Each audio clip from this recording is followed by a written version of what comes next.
Bapak Ibu, saudara-saudari yang terkasih, selamat pagi. Ya.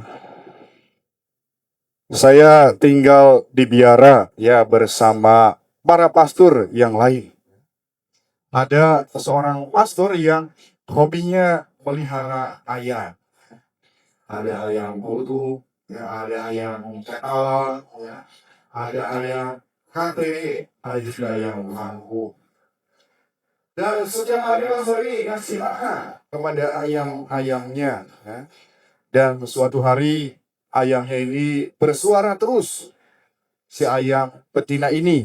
Dan ternyata dia sedang mencari tempat, ya, mencari tempat untuk bertelur. Dia ngasih tanda ribut terus, ya. Dan si ayam ini setiap hari bertelur, ya, sampai beberapa hari terkumpullah 11 sampai 12 telur, ya. Dan setelah tiba waktunya, si induk itu mengerami telur-telur itu, ya. Dan perjalanan panjang menuju kelahiran pun dimulai, ya.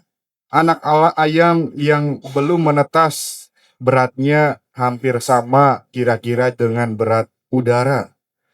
Paruh dan cakarnya kecil, ya, kecil sekali. Dan dia berada di dalam telur selama berhari-hari, dilindungi oleh cangkang yang kokoh, dihangatkan oleh tubuh mama ayam, ya. Diberi nutrisi oleh selaput telur agar tetap bertahan hidup, ya. Kurang lebih selama 3 minggu, selama 21 hari, telur itu dierami. Dan anak ayam ini sudah siap memulai perjalanan hidup yang baru, ya. Dan beberapa hari sebelum menetas, ternyata anak-anak ayam ini mematuk-matuk terus cangkang telur itu, ya. Hingga akhirnya setelah dipatuk, ya, telur itu pecah, ya, cangkang terpecah, muncullah anak-anak ayam yang imut-imut, ya, yang lucu, ya, yang menggemaskan, ya. Anak-anak ayam itu mulai berbunyi dan pastor melihatnya senang sekali. Anak-anak ayam telah menetas. Saudara-saudari yang terkasih, kehidupan baru mesti menghancurkan kehidupan yang lama, ya. Itulah telur Paskah yang sesungguhnya bukan telur-telur yang diwarnai warna-warni oleh spidol atau cat, ya. Bukan telur yang telah direbus yang susah dihancurkan, bukan telur yang terbuat dari coklat atau bahan-bahan yang lainnya. Telur Paskah yang sesungguhnya hancur, ya, hancur dan remuk.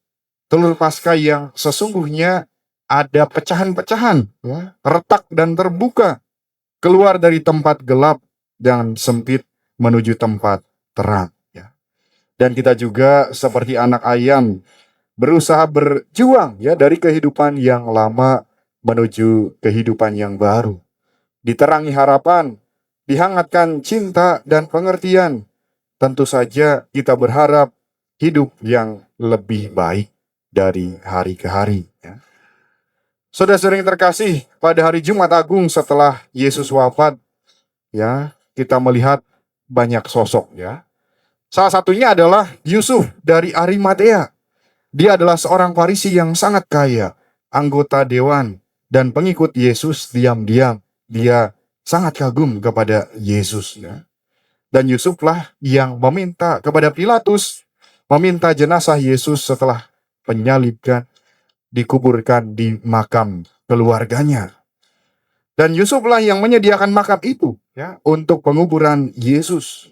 Dan suatu hari seseorang datang kepada Yusuf dari Arimatea ini.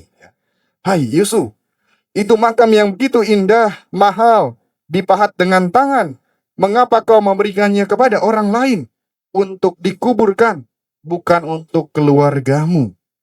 Dan Yusuf menjawab seseorang ini, Bapak, karena hanya itu yang bisa saya lakukan untuk dia yang kukasihi dan yang sangat mengasihiku. Namun ternyata dia hanya membutuhkannya untuk akhirkan saja. Dan ternyata Yesus hanya menggunakannya selama beberapa hari. Setelah itu Yesus bangkit. Ya. Yesus menikmatinya hanya di akhir pekan. Ya. Bapak Ibu Saudara-saudara yang terkasih, mengapa kita percaya pada kebangkitan? Ya. Ada berbagai argumen, ada berbagai alasan kita percaya pada kebangkitan. Ya. Yang pertama adalah ada sebuah makam kosong. Ya. Kita melihat Maria Magdalena, ya ibu-ibu, biasanya ibu-ibu yang bangun pagi, menyiapkan masak untuk keluarganya. Seperti di dalam kitab suci, mereka yang bangun pagi adalah ibu-ibu, ya. Maria Magdalena, dia pergi ke kubur untuk melawat Yesus. Dan ternyata kuburnya kosong. Dan para rasul menyusul Petrus, murid yang lain, menyusul Maria Magdalena. Dan mereka melihat kain kafan sudah tergeletak. Ya, itu yang pertama. Yang kedua, ya, makam itu memiliki segel Romawi. Ya, biasanya tanah liat ditempelkan pada sebuah tali, direntangkan, disegel. Ya, kalau segel itu dibuka, maka siapapun yang membukanya akan melanggar hukuman dan ditangkap. Ya. Yang ketiga, makam itu tentu saja dijaga oleh prajurit, penjaga prajurit Romawi. Ya. Prajurit Romawi biasanya mereka adalah ahli tempur. Ya. Ada kurang lebih 2 sampai 4 orang yang menjaga kubur itu. Ya. Bagaimana mungkin ya prajurit yang menjaga itu? Ya. Kalau ada orang yang mencuri jenazah Yesus, tidak mungkin. Dan itulah alasan yang ketiga, ya. Yang keempat, makam itu memiliki sebuah batu, ya. Kita bisa bayangkan batu ini besar, ya. Bukan batu 1 kilo, 2 kilo, tetapi ya menurut para ahli, batu itu beratnya kurang lebih 2 ton, ya. Kalau satu orang mendorong batu itu saja, tidak mungkin karena sangat berat. Harus banyak orang menggulingkannya. Dan yang kelima, ada penampakan pasca kebangkitan kepada ratusan orang. Selama rentang waktu 6 minggu, Yesus menampakkan diri, bahkan sampai lebih dari 500 orang. Ya. Dan yang keenam, Yesus menubuatkan hal ini akan terjadi. Anak manusia harus menanggung banyak penderitaan, ditolak tua-tua, imam kepala, ahli Taurat, lalu dibunuh dan dibangkitkan pada hari yang ketiga. Ya. Yang ketujuh, tentu saja kita melihat kembali perjanjian lama. Ya. Bagaimana para nabi sudah menubuatkan ini. Ya. Nabi Yesaya, Yeremia, Zakaria, Hosea, dan Mika semuanya menyebut kepada Yesus sendiri. Dan yang kedelapan, gereja tentu saja masih ada sampai sekarang, ya. Kalau gereja sudah tidak ada, maka mungkin berita kebangkitan Yesus adalah kebohongan belaka. Tetapi sampai sekarang gereja masih ada, ya. Dibimbing oleh Roh Kudus, dipimpin oleh Kristus sebagai kepala gereja. Bapak Ibu, saudara-saudara yang terkasih, hari ini kita merayakan kebangkitan, ya. Lalu pertanyaannya, apa sih arti kebangkitan untuk kita, ya? Apakah hati kita masih kosong dan hampa seperti hati para murid? Pikiran kacau balau seperti seseorang yang ditinggalkan orang yang dicintainya. Dan mari kita keluar dari kubur yang gelap, dari ketakutan, kecemasan, kehampaan, kesepian atau kegagalan. Ya. Dan mari kita bangkit meneruskan kembali perjuangan hidup kita semua. Ya. Hari ini dunia masih berperang, ya, politik, geopolitik dan sebagainya. Ya. Para pemimpin dunia berusaha mencoba menambahkan negara-negara yang cukup besar ini, tetapi masih belum, ketegangan masih terjadi, konflik masih terjadi. Dan semoga kebangkitan Kristus membangkitkan semua orang untuk memperjuangkan kembali perdamaian di tengah-tengah dunia.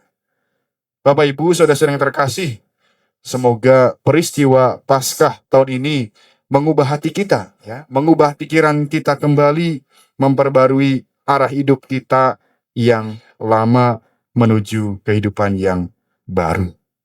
Dan kita percaya bahwa kekuatan doa, kekuatan usaha kita, dan juga keyakinan iman akan memberi kita kekuatan. Ya, kekuatan untuk terus berjuang di tengah dunia yang terus kita tinggali saat ini. Dan mari kita bawa ke dalam Tuhan, semoga kita bangkit bersama Kristus. Mari kita hening sejenak.